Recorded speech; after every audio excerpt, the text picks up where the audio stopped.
Pronti.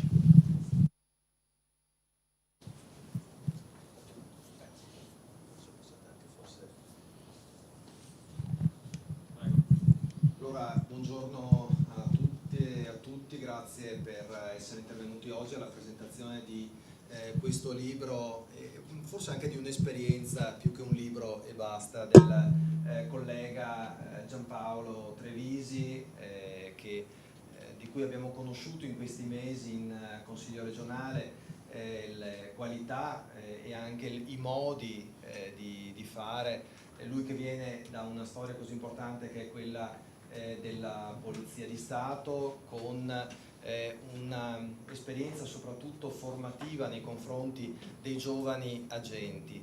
25 anni fa Giampaolo Trevisi era un giovane agente, anche lui già con responsabilità, però già da allora si capiva lo spessore anche umano che Giampaolo ha dimostrato in questi mesi anche di colleganza, quindi sono particolarmente felice di poterlo introdurre oggi in questa presentazione. Una presentazione di un libro che per me evoca ricordi. Tengo in mano una maglietta che esattamente 25 anni fa, mentre Giampaolo indossava la divisa, io indossavo questa maglietta che era quella del Genoa Social Forum. E il titolo del libro, il sottotitolo è Il poliziotto che potevo non essere, io potrei dire il manifestante che potevo essere, uno dei manifestanti che si sono trovati a confrontarsi anche con le forze dell'ordine. Io potevo essere quel giorno lì faccia a faccia con Giampaolo, oppure con mio fratello che giovane carabiniere era in servizio a Genova nella stessa giornata. Sono ricordi che ciascuno di noi ha impresso nella mente, è un po' un prima e un dopo. Si è detto che come l'11 settembre ci ricordiamo dove eravamo l'11 settembre 2001, quindi qualche mese solo dopo quello che accadde a Genova, e sappiamo tutti dove eravamo probabilmente il 20 luglio e il 21 luglio del 2001, mentre a Genova si teneva la riunione del G8. Si è parlato di una sospensione della democrazia, ci siamo calati, ognuno di noi si è calato nei panni di chi ha partecipato a quelle giornate, sia dal punto di vista dei manifestanti che dal punto di vista delle forze dell'ordine. Si disse che c'era stata appunto una sospensione della democrazia, le ricorderete la macelleria messicana evocata per Bolzaneto, quindi tutte parole che sono entrate poi in un lessico a cui siamo stati per molto tempo abituati e per molto tempo ha avuto anche una lunga eco. Credo che la testimonianza che Giampaolo darà oggi con l'intervista che viene condotta da Enrico Ferro ci possa far capire il clima che si viveva e anche i sentimenti che provavano coloro che erano impegnati in quei giorni. Abbiamo avuto successivamente a quegli eventi ci siamo schierati chi contro le forze dell'ordine, perché le vicende in particolare del 20 luglio e della notte tra il 21 e il 22 luglio avevano segnato profondamente l'opinione pubblica, ma anche l'immedesimazione spesso in coloro che si erano trovati in situazioni molto complicate, difficili anche da gestire, spesso anche forse con un problema di coordinamento da parte dei vertici della catena gerarchica, in particolare per quello che successe poi alla Diaz, e invece chi ci mise la faccia come Giampaolo e consentì anche che le cose non precipitassero ulteriormente. Ecco, penso che abbiamo voglia di sentirti raccontare, Giampaolo, quello che è stato il tuo vissuto di quei giorni e che poi hai trasposto nel libro con la solita maestria con cui scrivi e che è così coinvolgente nelle lettere che riesci a mettere sulla carta. Ecco, ti passo il testimone da ex manifestante a ex partecipante al G8 come rappresentante delle forze dell'ordine, in attesa di insomma, rievocare quello che fu un momento particolare per la nostra storia anche repubblicana. Grazie.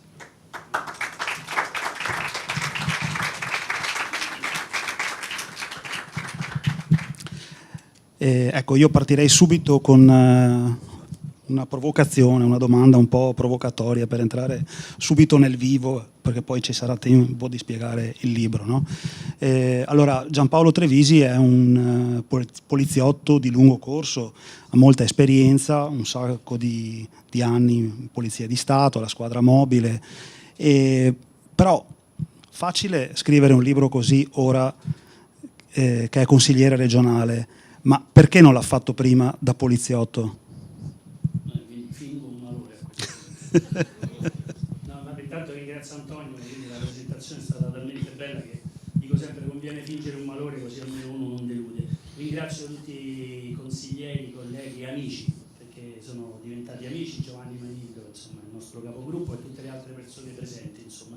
E ringrazio il Consiglio regionale che mi ha dato questa possibilità di presentarlo qui, per me è un grande onore. In realtà non è una questione di opportunità. Io avevo già scritto questo libro e lo diedi al capo della polizia, all'allora capo della polizia Franco Gabrielli. Lui lo lesse, gli piacque, mi disse che voleva fare lui la prefazione e per me si realizzava un sogno, insomma, perché scrivevo questo libro, che poi dopo ne parleremo, non è un libro contro la polizia, alla fine paradossalmente è un atto d'amore per la polizia. Io qui sulla giacca ho la spilletta della polizia, non perché non apprezzi quelle del Consiglio regionale, ma perché io continuo a restare un poliziotto. Il problema fu che dopo pochi mesi però Gabrielli non fu più capo della polizia e quindi questa via che si era intrapresa è andata un po' a cadere, perché io di sicuro dovevo avere la prefazione del capo della polizia o di qualcuno, no? Visto che io stavo in polizia, e quindi il libro è rimasto un po' nel cassetto. Poi devo dire che è stato ritirato fuori, adesso sono consigliere regionale, ma non perché adesso lo posso fare, perché adesso, quest'anno, oggi in particolare, sono 25 anni precisi dal G8 di Genova, oggi dalla notte della Diaz, ieri da Carlo Giuliani, e quindi secondo me era giusto ritirare fuori a distanza di 25 anni e pubblicarlo. E lei raccontava prima che proprio ieri o l'altro ieri è stato a Genova, no? E quindi ha visto ancora la Diaz come quella notte, come quella sera. Sì, ieri sono andato a Genova per un'intervista e poi come un pazzo da solo giravo per le vie di Genova. Sono passato prima da Piazzale Alimonda e c'era una manifestazione in corso e poi sono andato davanti alla Diaz. Davanti alla Diaz sono arrivato col fresco, erano le 2:30 del pomeriggio, e sono stato mezz'ora davanti alla Diaz, che se qualcuno mi avesse chiesto che ore sono non sarei stato in grado di rispondermi, perché erano 25 anni che non ci tornavo e perché quelle ore passate alla Diaz, io dico sempre che tolte le notti in cui ho perso i miei genitori, a distanza di 3 mesi, mamma il 25 aprile del 2018 e papà il 23 luglio del 2018, tolte quelle notti, quella è stata la notte più brutta della mia vita, e quindi ritrovarmi davanti a quella scuola, insomma, è stata un'esperienza dura.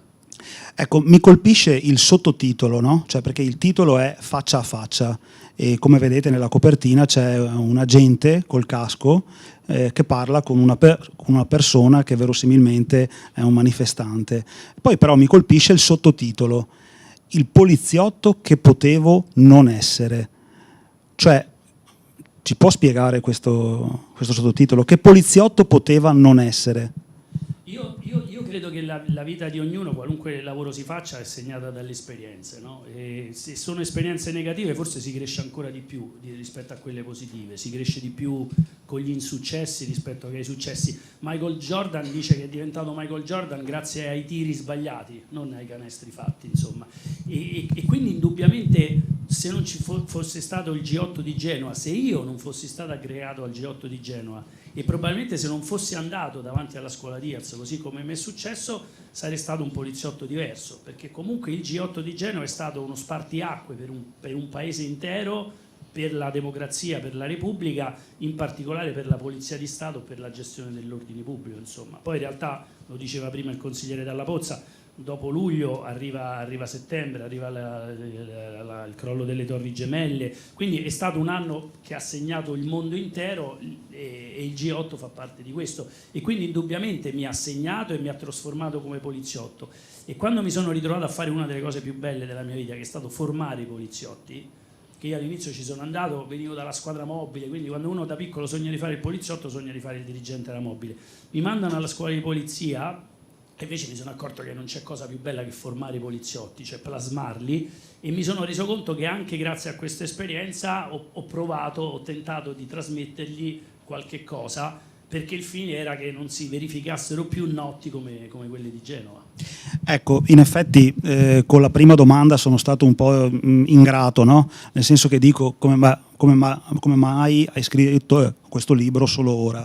In realtà Giampaolo Trevisi ha fatto qualcosa anche da poliziotto, come dire, per provare a presentare un paradigma diverso. Qualcosa che lo mise anche un po' in difficoltà con i suoi vertici, no? Ecco, se ci vuol raccontare cosa ha fatto con questi giovani allievi della scuola. Sì, nel 2015 esce una sentenza della Corte di Strasburgo che condannava l'Italia a risarcire un pensionato veneto, credo di Padova, che dormiva dentro la scuola Diaz e che quindi fu tra le persone che vennero massacrate.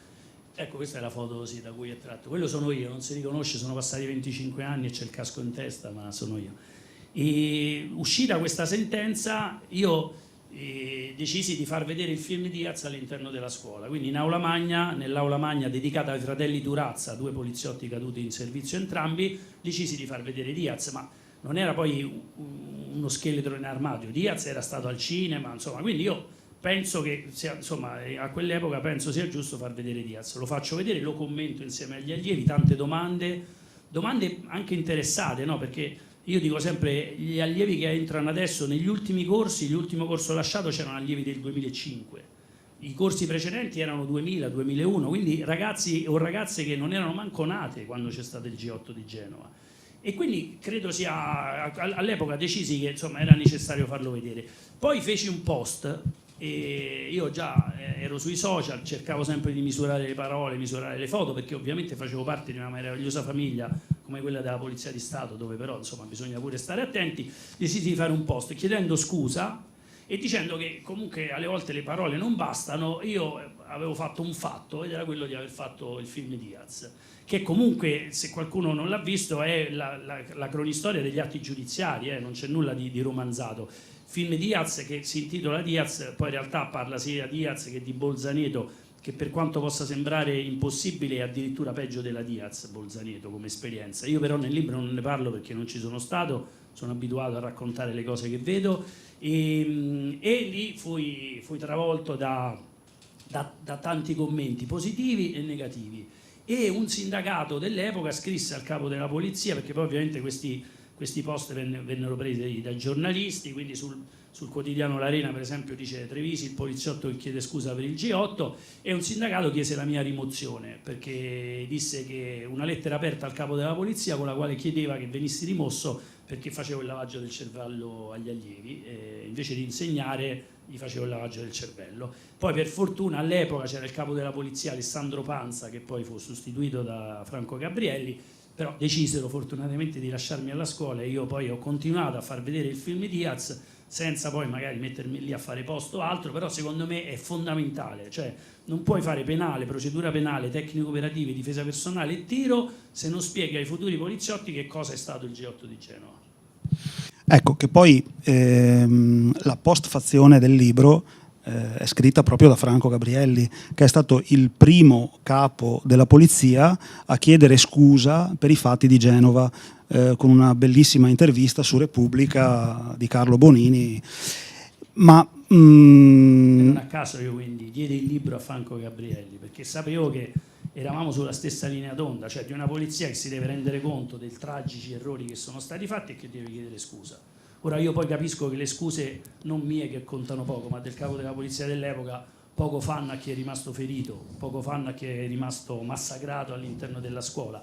però credo che sia un piccolo passo, un punto di partenza per arrivare ad analizzare il G8 in una diversa maniera, in una fase in cui tuttora adesso c'è gente che dice ormai è passato tanto tempo, è inutile parlare del G8, o c'è gente che dice è ancora troppo presto, è una ferita aperta, è inutile buttarci il sale, e invece bisogna parlarne, e bisogna parlarne in maniera oggettiva e in maniera consapevole.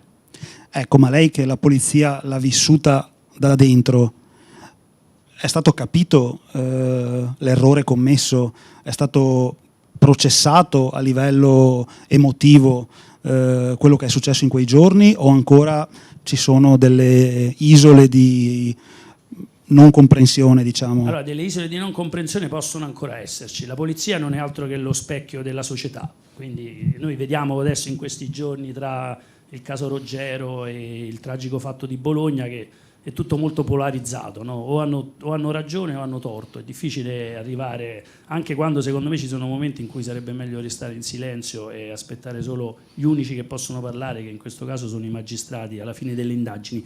E quindi c'è qualcuno che continua a dire vabbè, ma la polizia ha fatto bene. Ma del resto, voglio dire, in quei giorni di Genova esistono intercettazioni in cui c'è un poliziotto parlando con una poliziotta che dopo la morte di Carlo Giuliani dice uno in meno, stiamo vincendo noi 1-0, ed è secondo me incredibile che qualcuno in divisa possa dire una cosa del genere. Quindi che ci possono essere alcuni che continuano a pensarle in questo modo, così come nella società, questo può essere. La polizia nel suo complesso, devo dire che invece ha cercato di fare enormi passi in avanti. È nata una scuola dell'ordine pubblico che prima non c'era, sono nate nuove tecniche per insegnare l'ordine pubblico. Quando viene fatto un modulo di ordine pubblico all'interno della scuola, e io lo so perché sono stato presente, un giorno intero lo si passa in aula magna per far vedere agli allievi le immagini di quello che non va mai fatto in ordine pubblico.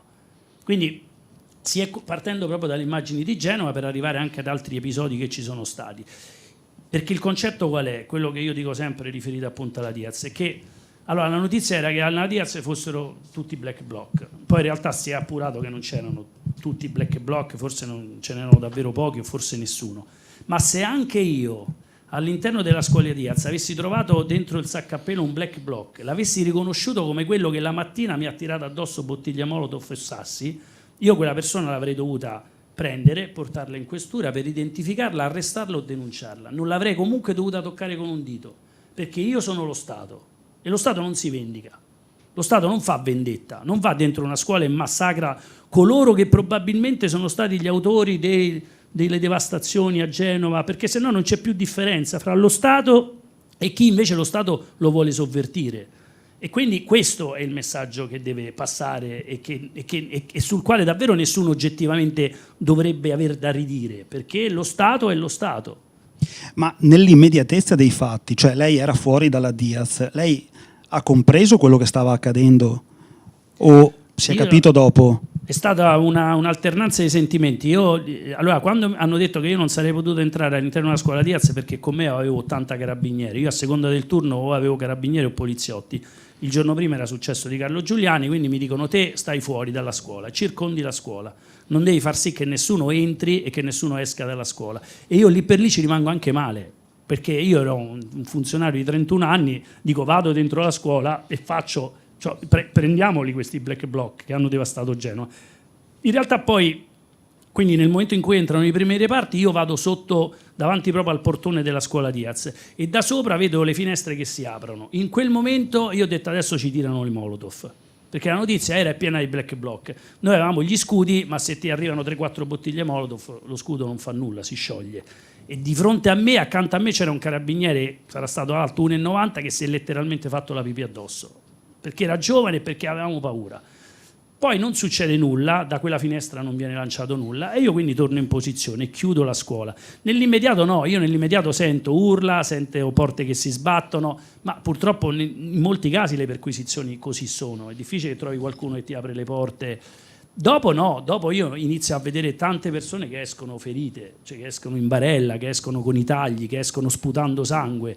E allora è ovvio che da poliziotto, quando poi sento qualcuno che parla di ferite pregresse, cioè di ferite che c'erano state durante gli scontri, e allora sì che mi indigno, perché io invece le ho viste le persone ferite ed erano state ferite là dentro. Ora, voglio essere anche molto sincero, se io entro per un'operazione del genere all'interno della scuola, i primi che trovo dietro la porta, che magari stanno anche lì a provare a non far aprire, può darsi che entri con energia e con forza, mai con violenza, e qualcuno si possa fare male, ma non tutti. Da quella scuola invece sono quasi tutti usciti feriti, anche gravemente feriti. Bastava vedere le immagini della scuola una volta che poi i giornalisti sono entrati, non appena l'operazione era finita, per rendersi conto di quanto sangue era stato sparso. E secondo me lì, lo diceva prima il consigliere Dalla Pozza, ma lo condivido, c'è stata un'interruzione proprio della democrazia. Amnesty l'ha detto, una delle più grandi sospensioni della democrazia, e purtroppo è successo quello. Però noi non possiamo tacere su questo, dobbiamo riconoscere l'enorme tragedia che c'è stata e da lì provare a ripartire. Ecco, qual è il limite tra come dire, ciò che bisogna fare quando si appartiene a un corpo paramilitare come la Polizia di Stato e ciò che invece suggerirebbe il proprio universo valoriale, no? Cioè la non violenza, qual è il limite? Cioè, lei c'è stato, ha provato questo conflitto interiore, immagino, ma si può fare qualcosa sul campo? Ci si può opporre o nel momento in cui si aderisce bisogna fare quello che bisogna fare? Allora, io credo che la distinzione fondamentale che debba essere fatta quando si parla con i poliziotti e non con un vocabolario in mano, ma concettualmente, è fare la differenza fra forza e violenza. A me una volta mi chiamò una giornalista, io avevo fatto all'interno della scuola di polizia una piccola cappella, l'altare era la prua di una nave perché volevo ricordare delle navi che arrivano a Lampedusa, una Madonna che tiene in braccio 2 bambini, uno bianco e uno di colore, e quindi la giornalista mi fece un'intervista e poi mi disse vabbè, poi la prossima settimana la chiamo così mi parla delle violenze della polizia. Gli ho detto guardi, allora è inutile che mi chiama perché la polizia non dovrebbe fare violenza. Se la polizia fa violenza vuol dire che sta sbagliando. La polizia usa la forza e purtroppo ci sono casi in cui la deve usare, e più è forte la violenza che devi contrastare, più deve essere energica la forza. Quindi noi non possiamo mettere i fiori nei nostri fucili o nelle nostre pistole o tantomeno avere manganelli di gomma di quelli che si usano di carnevale. Dobbiamo usare la forza, dobbiamo essere in grado di capire lì dove finisce la forza e rischia di iniziare la violenza, perché è proprio quella la differenza sostanziale. E quindi l'esempio che faccio sempre più eclatante è che se qualcuno va a terra, io scusate dico sempre noi, però insomma vabbè, lo sono, anche se in aspettativa sono ancora un poliziotto, ma nel momento in cui il manifestante va a terra, qualunque cosa abbia fatto fino a 5 secondi prima tu non lo devi più toccare, perché lì diventa violenza e non puoi tollerare che la violenza sia esercitata da una parte dello Stato. Io poi dico sempre una cosa, allora, il poliziotto che sbaglia 2 volte, perché sbaglia Giampaolo Trevisi e sbaglia anche l'istituzione che rappresenta. Quindi io questo gliel'ho detto 1000 volte ai miei allievi, sperando che poi sono tutte cose che gli restino dentro, ma non lo dico solo io, si dice no, perché tu rappresenti lo Stato. È vero pure però, e questa cosa sì la dico da politico, che bisogna ricordarsi che lì dove il poliziotto sbaglia 2 volte perché sbaglia lui e sbaglia lo Stato che lui rappresenta, è vero pure che bisogna ricordare che il poliziotto rappresenta lo Stato. E allora quindi le sacrosante manifestazioni che ci devono essere, l'indignazione, la rabbia, le grida, però devono rendersi conto che nel momento in cui uno tocca il poliziotto tocca lo Stato. Quindi sarebbe bello che andando in tutte le scuole, non in solo quelle di polizia, ma anche nelle altre scuole, far capire che è proprio questo il rapporto che ci deve essere. Il poliziotto non deve sbagliare perché è lo Stato e tu non devi tirare sassi addosso ai poliziotti perché difendono una via o difendono un palazzo, perché loro rappresentano lo Stato. Ecco, io ora mi addentrerei un po' nel libro, che parte con un sogno. Ce lo vuole raccontare?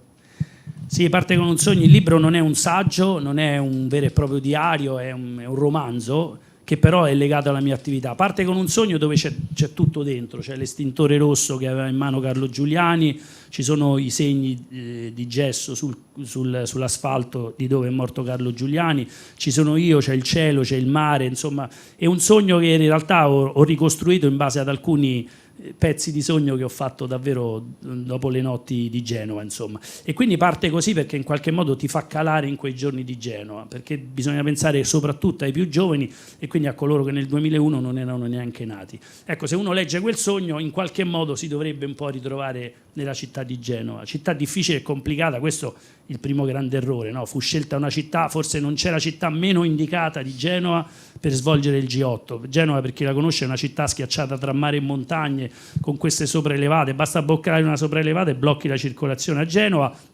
Quindi indubbiamente quella scelta sbagliata, però l'idea del sogno era quello di far calare il lettore nella città di Genova. Poi c'è questa figura di questo ragazzo che la segue in ogni fase dello svolgimento della storia, no? Sì, io arrivo da Verona, perché poi tutto capita. Io a Verona non ero tra i più giovani funzionari, neanche tra i più anziani. Quindi quando dovevano decidere il funzionario che doveva andare a Genova, Trevisi. Ma io ero contento, io all'epoca non avevo famiglia, quindi insomma vado, perché poi l'aggregazione è durata un mese. Già quando arriva al casello io vedo questo ragazzo che mi guarda, più o meno dell'età mia, e lui evidentemente quindi mi conosce perché mi guarda. E io inizio a domandarmi chi è, un vecchio compagno delle scuole elementari, un vecchio compagno delle squadre di calcio. Non riesco a spiegarmi chi sia lui. E questo ragazzo mi segue ogni volta, cioè io ogni volta che partecipo a una riunione, io fra l'altro alloggiavo a Santa Margherita Ligure, alla fine, io dovunque, anche in televisioni, quando vedevo le immagini del G8 attraverso le immagini, vedevo lui che in qualche modo anche dalla televisione mi guardava. Poi non svelo chi è, perché uno deve avere la curiosità di andarsi a leggere il libro. Questo ragazzo che poi ogni volta ha una maglietta con sopra le frasi di De Gregori. Io sono anziano e quindi cito sempre De Gregori, lo metto anche nella citazione finale. Ci sono queste frasi di De Gregori che in qualche modo sono collegate a quel pezzo di storia che io sto raccontando. Alla fine del libro c'è la famosa citazione di De Gregori, che è quella frase che io non ho fatto in tempo a scrivere nell'aula magna della scuola.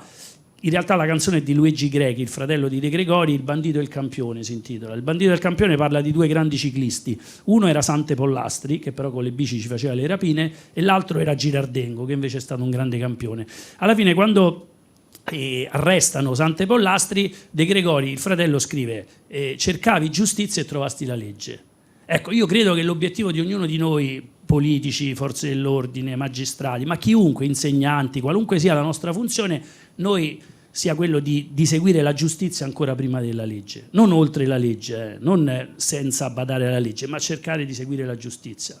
Quando a scuola mi chiedono che vuol dire, Giampaolo, vuol dire che se per esempio io fossi stato un poliziotto durante il fascismo, quando vengono promulgate le leggi razziali, se io avessi dovuto seguire la giustizia, io avrei dovuto levarmi la divisa e dire io queste leggi non le applico, perché la giustizia non ha nulla a che fare con le leggi razziali di una dittatura di destra o di sinistra, poco cambia. Comunque qualunque dittatura che tolga la libertà di pensiero, la libertà di manifestazione. Questo vuol dire andare a combattere con la giustizia, per la giustizia. Ora, fortunatamente siamo in uno Stato democratico da ormai diversi anni, con gli alti, i bassi, a seconda delle situazioni, a seconda dei governi, a seconda delle contingenze, però siamo in uno Stato democratico, ma comunque l'obiettivo della giustizia deve essere sempre chiaro per ognuno che esercita qualunque funzione faccia.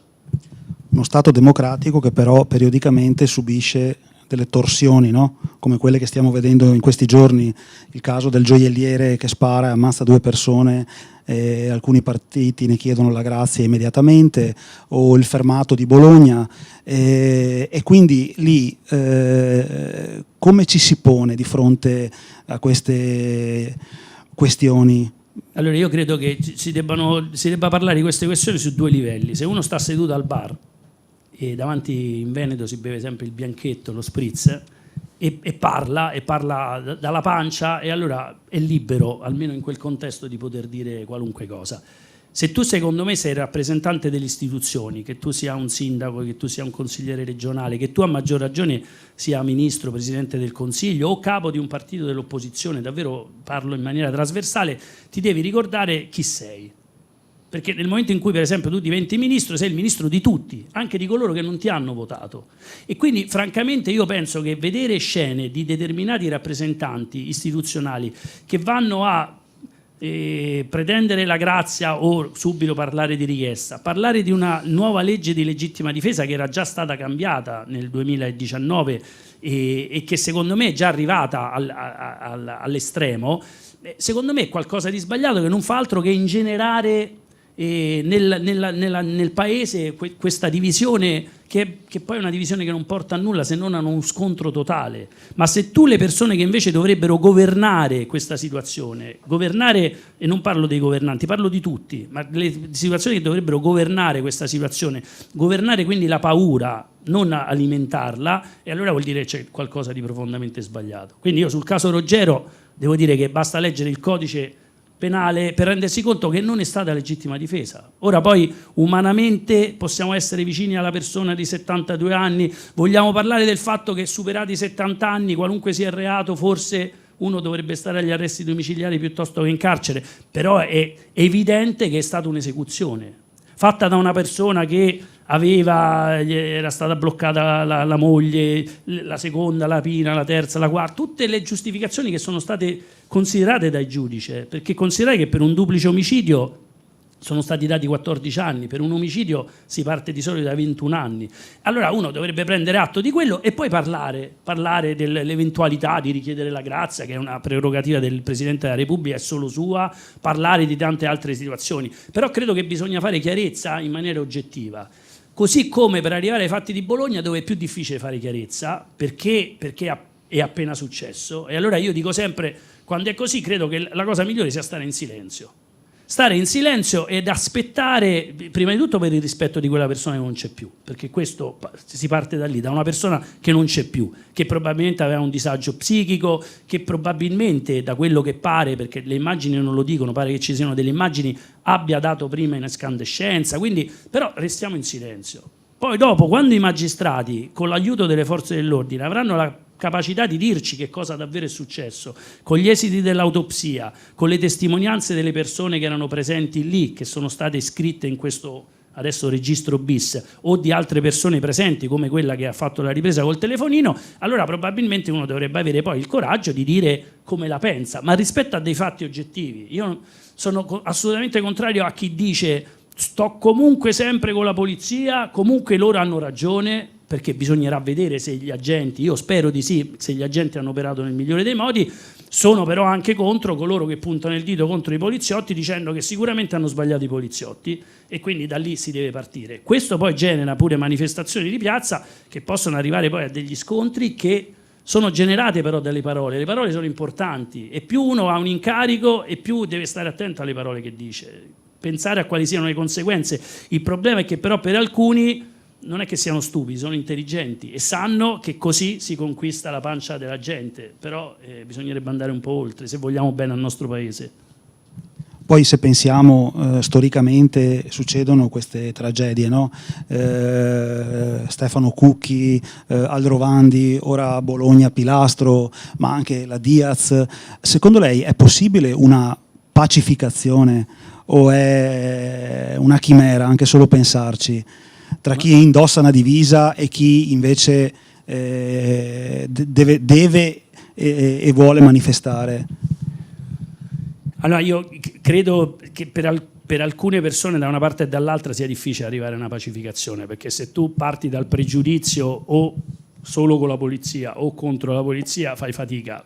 Però credo che ci sia una grande fascia del paese che invece è pronta a fare questo, a confrontarsi, insomma. E da qui bisogna partire per far sì che succeda questo, perché questo è il bene del paese, non è esasperare le cose, non è appunto alimentare la paura. Quindi credo che su questo si debba lavorare. Purtroppo i fatti brutti li ha citati, esistono. Il caso Cucchi, anche lì forse come la Bolzaneto rispetto alla Diaz ancora peggio, perché era una persona che era stata assicurata allo Stato, perché nel momento in cui tu arresti una persona comunque quella persona va in carcere e lì non può succedere nulla, quindi forse ancora peggio, però anche gli altri casi. Io dico sempre che le poliziotte sono donne e uomini, per fortuna non abbiamo Robocop alimentati da un'intelligenza artificiale, possono sbagliare, certo. Possono sbagliare, si tende e si cerca di non far sbagliare mai nessuno, però le circostanze sono difficili, sono complicate. Io sono amico, ormai diventato fraterno di Christian Di Martino. Christian Di Martino è quell'ispettore che fu accoltellato a Milano durante un intervento, quindi lui fu accoltellato da questa persona che stava lanciando dei sassi contro i vagoni ferroviari. Lui viene colpito col coltello, poi lì per lì non si rende conto, segue questa persona e riesce a bloccarlo. Lui è stato portato in ospedale ed è stato salvato grazie a un intervento durato 6 ore e dopo 70 sacche di sangue. Alle 2:30 di notte sono andate dalla sua compagna, che io ho conosciuto, adesso hanno avuto da poco un bambino, e le hanno detto: guardi che io non credo che suo marito, che il suo compagno ce la possa fare, perché non riuscivano a trovare il punto dove la punta del coltello era arrivato, perché era nascosto qui dietro. Ora, allora è ovvio che se conosci queste persone ti rendi conto quanto spesso sia facile giudicare dalle televisioni, sia facile giudicare dal telefonino di fronte a delle immagini da una parte o dall'altra. Bisognerebbe viverle o bisognerebbe aver conosciuto persone che le hanno vissute. E allora probabilmente si avrebbe poi la volontà, la capacità di restare in silenzio e di aspettare quello che può succedere, insomma. Ecco, questo credo che sia importante. E invece spesso no, siamo tutti giudici, no? Gioca la nazionale, siamo tutti allenatori. Succede come quel fatto successo a Bologna, siamo tutti poliziotti, siamo tutti giudici e sappiamo tutti quello che è successo e chi ha ragione e chi non ha ragione. Tornando al libro, mi colpisce anche la dedica. Lei l'ha dedicato ai figli. Come l'ha raccontato ai figli? Papà c'era e ha fatto cosa? Papà c'era, allora mio figlio adesso fa 12 anni a ottobre, adesso è la fase in cui sta leggendo Zero Calcare, il cui linguaggio non è proprio indicato per un ragazzino di 11 anni, però lui lo sta leggendo. E allora dopo che ha saputo, insomma, del libro, non l'ha letto, lo sta leggendo invece mia figlia che è più grande, mi dice: sai papà che pure Zero Calcare è stato picchiato al TG8 di Genova, mi ha detto. Però mi sono messo con loro a parlare e gli ho spiegato, gli ho fatto vedere le foto ieri di quando sono tornato a Genova.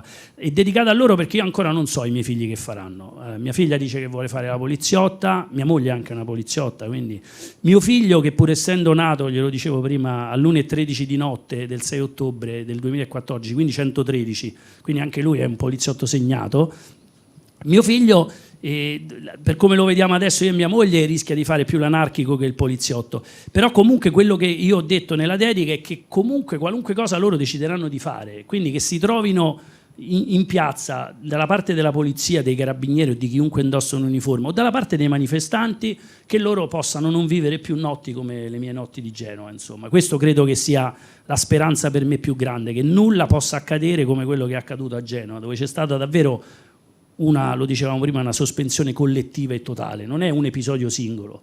E qualunque episodio singolo, soprattutto nel momento in cui muore una persona, è di una gravità enorme. Però quando l'episodio è collettivo, e allora ti rendi conto che qualcosa davvero non ha funzionato e su quella cosa devi ragionare. Lei ora fa parte di una coalizione di centro-sinistra, no? Però di fatto è un poliziotto in aspettativa. E quindi secondo me c'è un po' il rischio di vivere questo straniamento, cioè lei è un poliziotto comunista o un politico di centrosinistra col distintivo in tasca? Cioè, ci spieghi un attimo questa... Ogni tanto trovavo ex allievi o agenti che mi dicevano: no, ma lei dottore è davvero bravo, peccato che sia comunista. Ora, premesso che io non sono comunista, non sono mai stato comunista, non ho fatto manco in tempo a esserlo, insomma, ma io sono un politico di centrosinistra orgoglioso di essere un consigliere del Partito Democratico. Io ovviamente non mi ero mai iscritto prima perché non lo potevo fare, però non appena mi è stato possibile ho fatto la testa del Partito Democratico, perché non mi sono candidato col Partito Democratico per convenienza, mi sono candidato col partito nel quale specchio i miei valori, e quindi io mi sono ritrovato benissimo e continuo a ritrovarmi benissimo.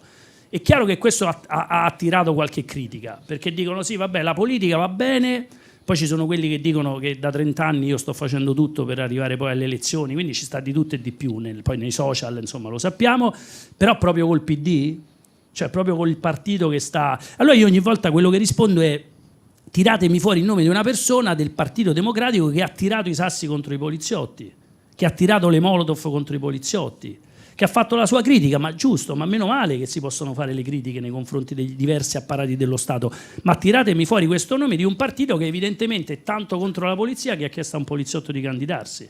E quindi io di questo sono convinto.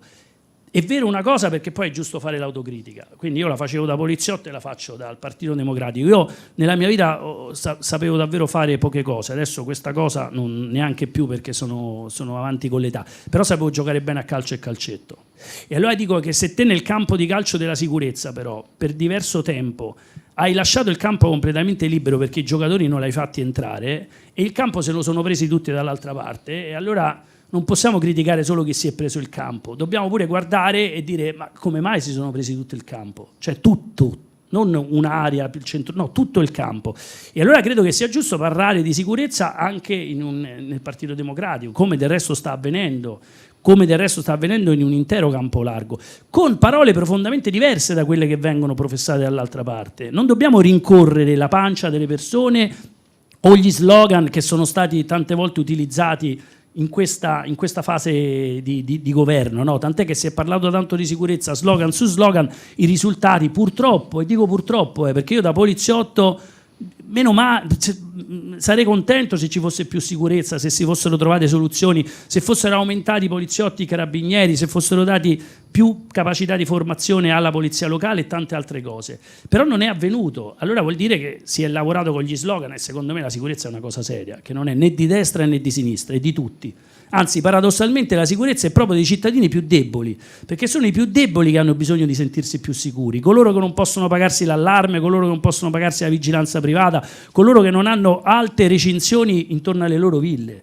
E allora noi di questo dobbiamo parlare, con prospettive diverse. Quindi io sono uno di quelli che dice, mi rendo conto che è un'illusione, ma ci si può lavorare, che per ogni poliziotto assunto ci deve essere un assistente sociale, un operatore sociale, un sanitario, perché quando tu per strada trovi persone con un determinato disagio e ad affrontarle ci sono soltanto i poliziotti, già lì c'è qualcosa di sbagliato, perché vengono formati, potrebbero essere formati di più, con corsi più lunghi, però già lì c'è qualcosa di sbagliato.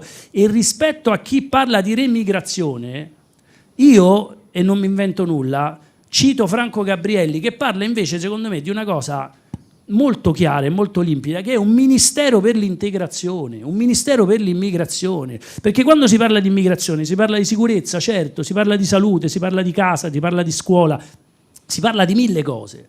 Si parla di giocare. Io impazzii una volta perché non riuscivo a rinnovare il permesso di soggiorno di un papà. All'epoca il figlio di 12 anni era all'interno del suo permesso di soggiorno e non lo facevano giocare nella squadretta di periferia di Verona perché non era inserito nel permesso di soggiorno. E allora altro che immigrazione, bisogna parlare di integrazione e bisogna rendersi conto che lì dove c'è uno straniero che sbaglia, che delinque, deve essere rimpatriato o deve avere la certezza della pena. Però ci potrà essere un buon senso in tutto questo, cioè ci potrà essere qualcuno davvero intelligente che riesce a mettere sullo stesso piano le due cose e a lavorare in questo senso, o dobbiamo continuare a fare le barricate e le trincee? Questa è la domanda che forse poi vogliono gli stessi cittadini.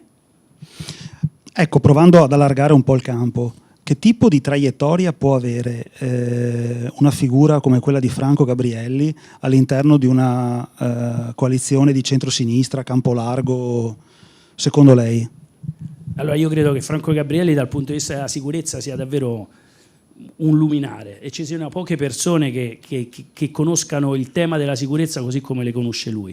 Credo che sia una persona di una grande saggezza e di grandi visioni. Il libro che ha scritto insieme a Carlo Bonini è secondo me un vero manifesto politico sul tema della sicurezza, dove non dice soltanto le cose che non stanno funzionando, ma dà anche delle soluzioni concrete, realizzabili, difficilmente realizzabili, ma su quello bisogna credere. Quindi io spero che Franco Gabrielli possa in qualche modo essere al centro della nostra politica.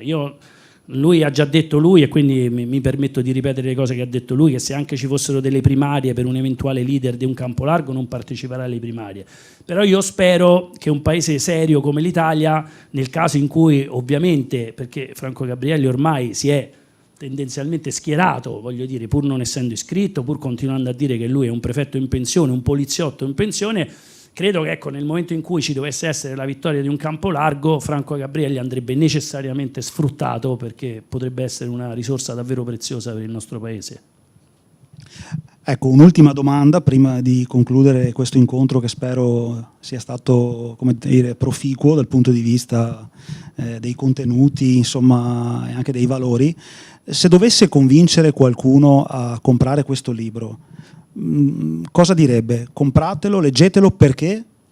Allora io mi unisco ai ringraziamenti perché la sala è davvero piena e mi fa un piacere enorme e mi emoziona. Ogni tanto ho assistito a delle conferenze stampa, però c'erano pochissime persone, allora poi c'è il collegamento, però insomma siamo persone umane, quindi meno male che ci vediamo, ci stringiamo le mani. Lo sto dicendo ai diversi allievi, perché pensano che in qualche modo sia un libro contro la polizia. No, è un libro per la polizia. Alla fine c'è questa lettera indirizzata a una mia ex allieva che è un atto d'amore per la Polizia di Stato. E quindi lo devono leggere, perché io dico che con la polizia mi è successo questo. È un po' come quando tu da ragazzo ami una ragazza incredibilmente e poi quella ragazza ti tradisce. E tu dici, ma come, mi hai tradito? Io ti amavo. E io amavo e amo la Polizia di Stato, però in quei giorni mi ha tradito, e non ha tradito soltanto me stesso. Dopo ho ricominciato ad amarla ancora di più. Ogni tanto capita, se si è capaci di perdonare, può capitare di amare di più rispetto al tradimento che c'è stato. Perché forse dici, ma forse se mi ha tradito è anche colpa mia, nel mio piccolo. E quindi io credo che lo possano leggere i futuri poliziotti, lo debbano leggere i futuri poliziotti, perché alla fine, soprattutto nel finale, c'è quello che io spero possa servire per diventare dei bravi poliziotti, per essere dei bravi poliziotti, e lo possono leggere un po' tutte quante le persone che hanno vissuto il G8 di Genova, come Antonio o come tante altre persone, o che non l'hanno vissuto e vogliono capire che cosa possa essere successo. È un libro un po' diverso dagli altri, perché abbiamo visto tanti libri e sono libri che venivano sempre da una parte. E questo non è dall'altra parte, è un libro che rimane a metà, sospeso tra il bianco e il nero, però è scritto da chi stava in divisa in quei giorni di Genova, proprio 25 anni fa precisi. Complimenti. Grazie.